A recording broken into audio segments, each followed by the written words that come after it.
Assalamualaikum warahmatullahi wabarakatuh. Waalaikumsalam warahmatullahi wabarakatuh.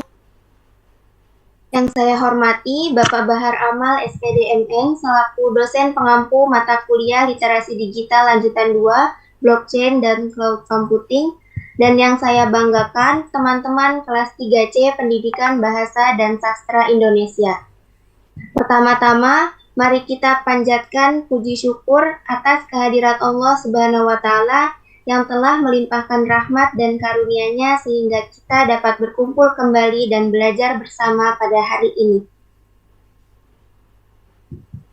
Pada kesempatan ini, kelompok 7 akan mempresentasikan pemrograman Python yang telah kami buat. Next slide.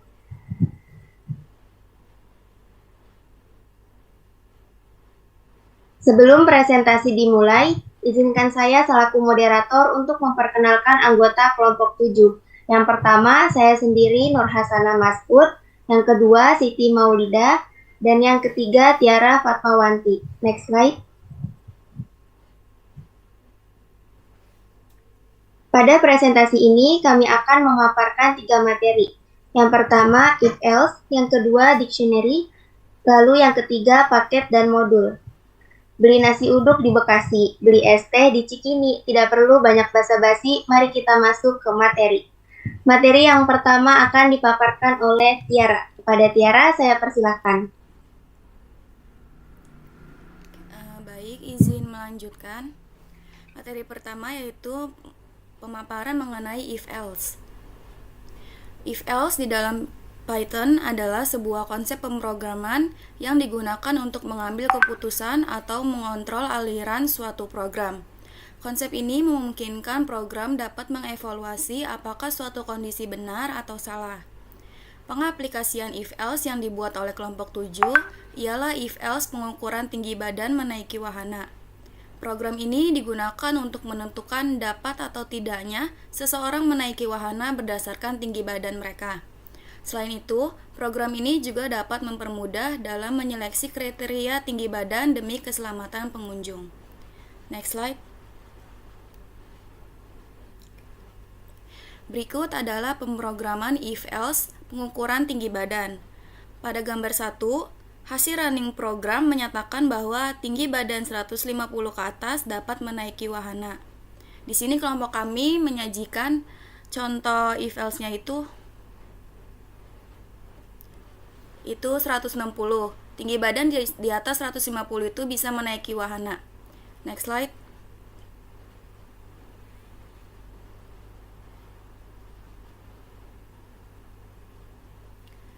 Lalu pada gambar 2 hasil running program menyatakan tinggi badan di bawah 150 tidak dapat menaiki wahana. Next slide.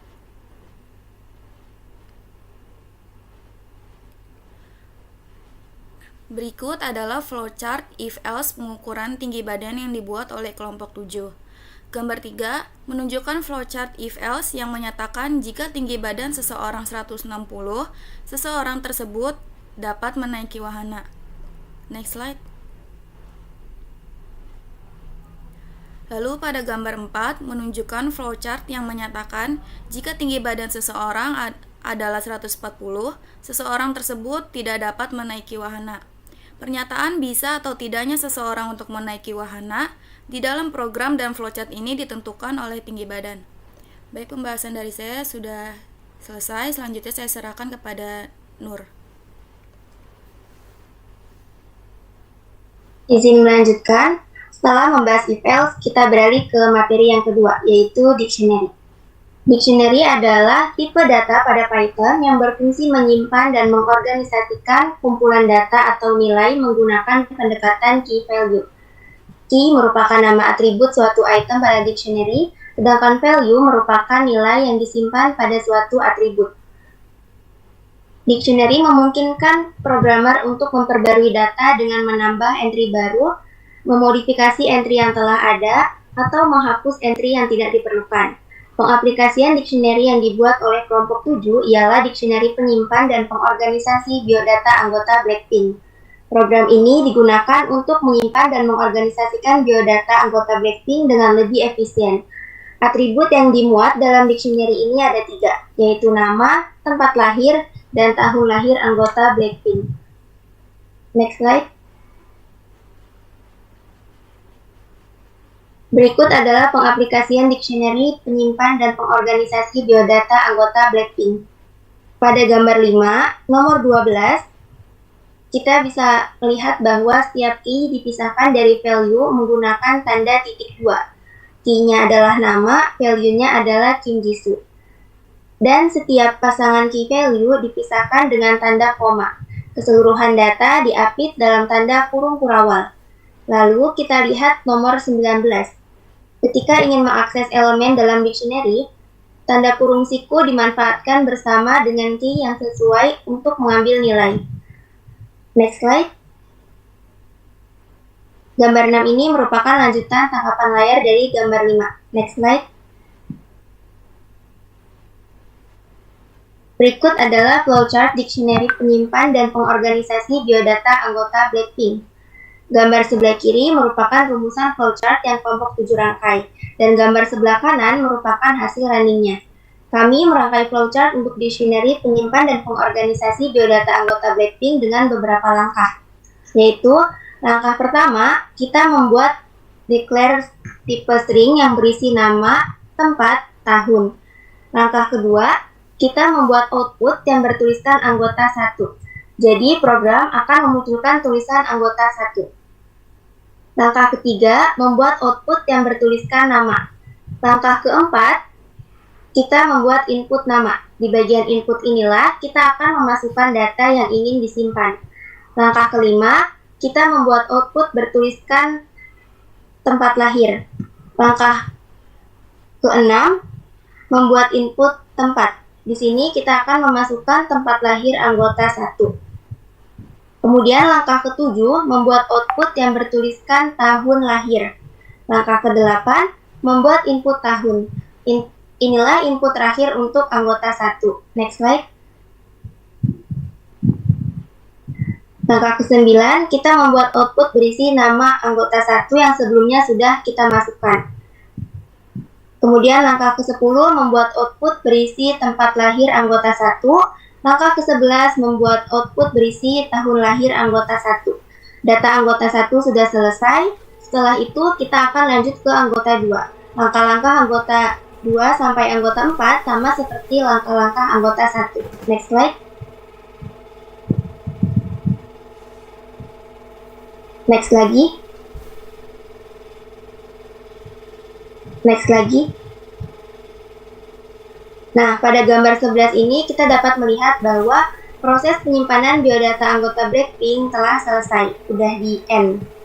Flowchart ini digunakan untuk membantu secara visual dalam menggambarkan setiap proses yang terjadi di program sederhana dictionary penyimpan dan pengorganisasi biodata anggota Blackpink.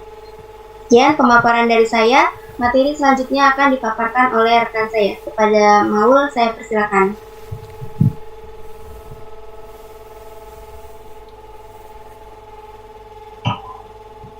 Baik, terima kasih Nur. Selanjutnya ada paket dan modul. Yang pertama paket adalah kumpulan modul Python yang terletak dalam sebuah folder dan memiliki modul konstruktor atau init PY.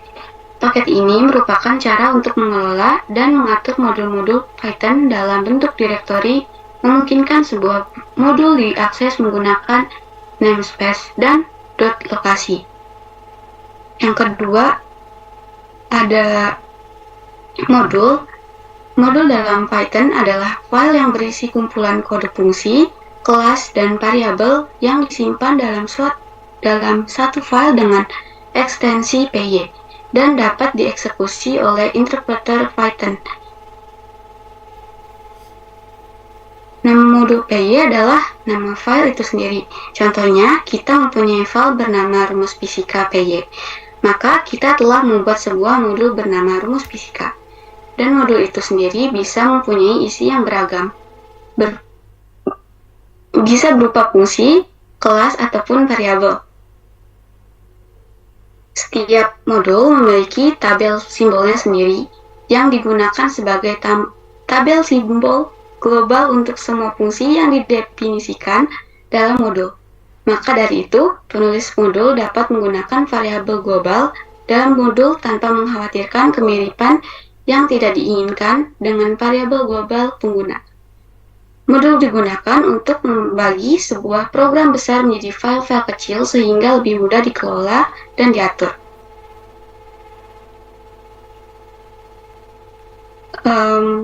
Selanjutnya, dalam program sederhana paket dan modul ini diaplikasikan. Pengaplikasian paket dan modul yang dibuat oleh kelompok 7 ialah modul perhitungan rumus fisika. Program ini digunakan berupa rumus kecepatan, gaya, dan tegangan.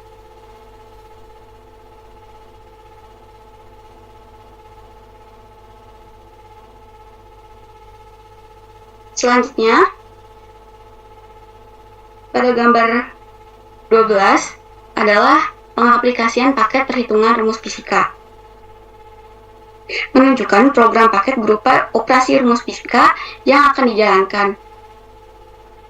Lalu pada gambar 13-14 berupa flowchart paket operasi rumus fisika yang meliputi kecepatan, gaya, dan tegangan.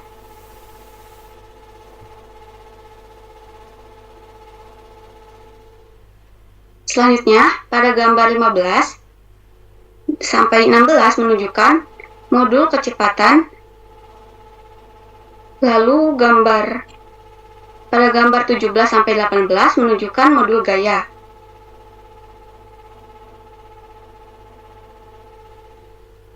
Selanjutnya, gambar 19-20 menunjukkan modul tegangan. Pada setiap pemrograman, di bawahnya disertai dengan flowchart yang menggambarkan setiap proses yang terjadi dalam program. Sekian dari saya kembalikan lagi kepada moderator. Terima kasih. Baik, pemaparan materi sudah selesai. Sesi berikutnya adalah diskusi. Kepada yang ingin bertanya, kami persilakan.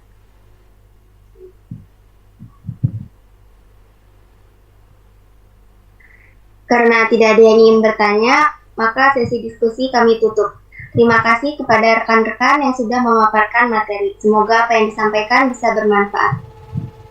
Sebelum presentasi ditutup, saya izin menarik kesimpulan pada presentasi ini. Pengambilan keputusan kondisi if digunakan untuk mengantisipasi kondisi yang akan terjadi dalam program dan menentukan tindakan yang akan diambil berdasarkan kondisi tersebut. Dalam Python, ada beberapa statement kondisi yaitu if, else, dan elif. Kondisi if digunakan untuk mengeksekusi kode jika kondisi bernilai benar. Dictionary dapat diterapkan pada program penyimpan dan pengorganisasi biodata anggota Blackpink. Paket dan modul dapat diterapkan pada program perhitungan rumus fisika, rumus kecepatan, gaya, dan tegangan. Next slide. Untuk memberikan pemanis di akhir presentasi, kami ada pantun. Gadis cantik duduk di kursi, memangku kotak berisi tomat. Terima kasih sudah berpartisipasi, semoga presentasi ini bermanfaat. Cukup sampai di sini presentasi kelompok 7, terima kasih atas partisipasinya dan mohon maaf atas segala kekurangannya. Wabillahi taufiq wal hidayah, wassalamualaikum warahmatullahi wabarakatuh.